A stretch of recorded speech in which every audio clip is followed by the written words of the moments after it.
New numbers tonight show a shocking amount of drugs crossing the U.S.-Mexican border, but we're not just talking about any drugs.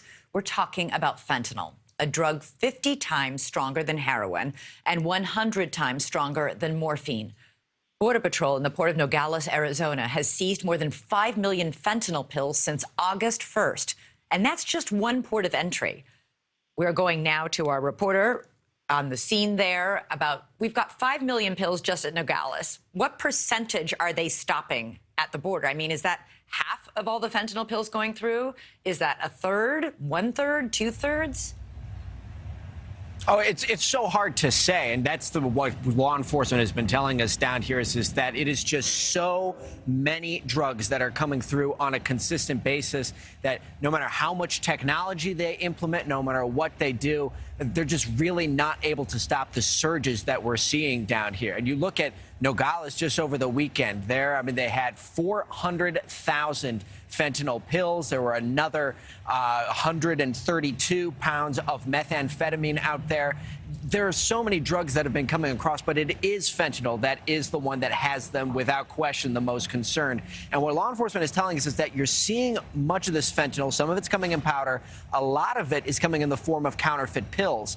And this is what has the most concern is that there are a lot of Americans who believe that if they buy pills, they'll be safer. But in reality, when they think that they're buying Vicodin or something like that, they're actually buying counterfeit fentanyl pills, which could kill. And you look at the numbers over the last few years, this has been a DHS all-time high year with over 12,000 pounds of fentanyl seized at the border. But you look at the span of the last couple of years, I mean, the numbers have increased nearly fivefold. I mean, you look at 2019 right there, were only 2,600 pounds of fentanyl seized in that fiscal year. And when we talk to the experts here, it might be easy for one to think that maybe law enforcement is getting better at stopping drugs at the border. They say not the case at all. Listen to this.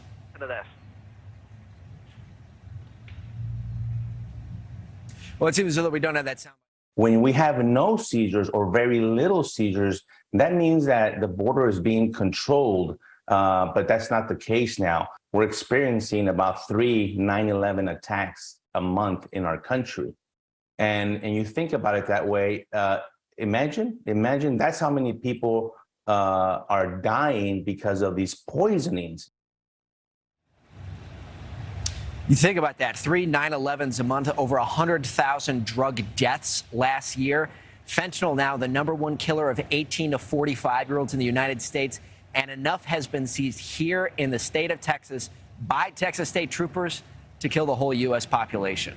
Elizabeth? Oh, my gosh. I'm really glad we got that soundbite in just now. I've heard somebody make the analogy that we have 221 people dying every day of drug overdoses. It's like an airplane jetliner crashing every single day in this country. Do we know, Robert, if the other ports of entry are reporting numbers close to the ones that you just reported in Nogales? Well, this is something that we're seeing all across the border here, whether you go all the way out to California or down to the Rio Grande Valley. They are starting to see significant numbers. Not quite sure if it's quite what Nogales is seeing. That one has been pretty significant this year. But we do know that ports of entry such as Laredo, for example, that's the #1 commercial trucking port of entry in the entire country. And that's where they have the concerns, is what's coming in on some of these trucks. They've tried to institute as much technology as possible, X-ray systems, in order to root out as many of these drugs as possible. But these cartels quite crafty at getting drugs into the U.S. Right. I know that there was a story I saw today about that one Border Patrol agent arresting somebody who was bringing fentanyl in Ziploc bags. They were floating in a gas tank. They're getting very creative in the way they're sneaking this in, aren't they? I mean, they're using every tool or trick in the book that you can think of, putting drugs into the hubcaps, building doors that are in the bottoms of trucks. We've even seen drugs smuggled in that's been placed inside of produce. You would never think to look inside of a watermelon, and then all of a sudden this is how cocaine or fentanyl is getting into the U.S. But it just goes to show the demand for the drugs. I mean, you wouldn't see these great lengths taken if there weren't such a demand in the United States and there weren't such need for it. Yeah, they wouldn't be selling them here if there wasn't a market buying them. Robert Sherman on the border, thank you so much for your report tonight. You got it. You got it. To talk more about the fentanyl crisis, we turn now to Sam Quinones. He is the author of the groundbreaking book Dreamland, which chronicled the opioid crisis several years ago, and his latest book called The Least of Us, in which he does a deep dive into both the fentanyl and the methamphetamine drug crisis in this country. Sam, welcome to Prime. I've got to ask you, I mean, we know that drug seizures overall are down. Fentanyl is way up, way up. What is driving this? I would say the ability of the trafficking world in Mexico to make fentanyl. They have access to chemicals through the shipping ports on the western side of Mexico, through which they can get chemical ingredients from China, India, but really the entire world. They control a lot of that traffic through those ports. That means really the amount of ingredients they can get is almost unlimited. And with that, they can make almost unlimited supplies of synthetic drugs. This is part of a larger story of the trafficking world in Mexico shift away so much from plant-based drugs and towards synthetics that they can make in a lab, no plants involved. And that's what we're seeing now, particularly with fentanyl and methamphetamine, and the supplies of which are just staggering. I mean, they've really been able to cover the entire country, meaning the United States, with both, not one, but two of these drugs, and two of the most dangerous and damaging drugs we've ever seen. And so it doesn't surprise me that the seizures of some of those drugs are also way up. And focusing just more on fentanyl, we know that it is 50 times more powerful than heroin, 100 times more powerful than morphine. We know it kills people. I mean, my gosh, there was an incident in Florida recently when some cadets from West Point, you know, were down for spring break. They bought some cocaine. They thought they were having a fun party drug, and it was laced with fentanyl. And there were aerial shots of EMTs giving them CPR. They needed Narcan to resuscitate these young men.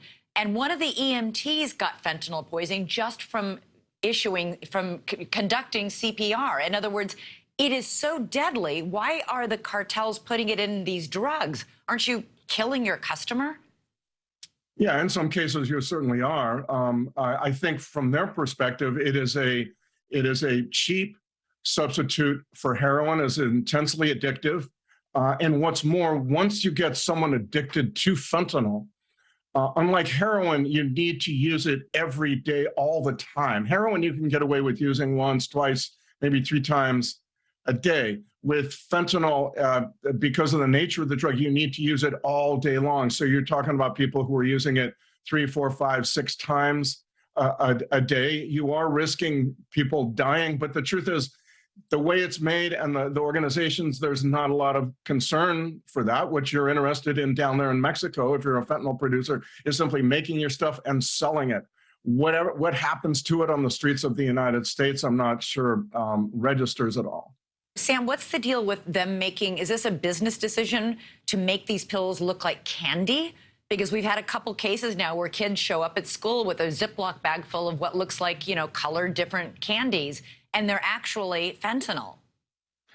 I was talking with a guy who's with long experience, a trafficker, and the long experience in the trafficking world down in Sinaloa, and he said, you know, this is all about just seeing what works. In his opinion, it was first they were selling what they call the press blues, the blue pills that look like generic oxycodone 30 milligram pills. That was the mainstay still is really. But then somebody began with pink pills, and then that caught on. Everybody began to say, hey, pink pills sell well. And now it's just multi-colored pills. It's a kind of a imitative drug market, vast and throbbing, robust ecosystem of drug producers down in Mexico, particularly on the western side of the country there. And once one thing catches on, pretty much everybody imitates and follows suit and does the same thing. So you're seeing this kind of as a big free market. It's not correct, I don't think, to say that this is somehow a decision on the part of like a board of directors or some small group directing thing. This is how it's going to be now. I think it's far more that the nature of Mexican drug trafficking is that it is vast and diffuse, and there's nobody really in charge of everybody, or even a large part of the production. It's more just like everybody's seeing what works and then following the leader in a sense.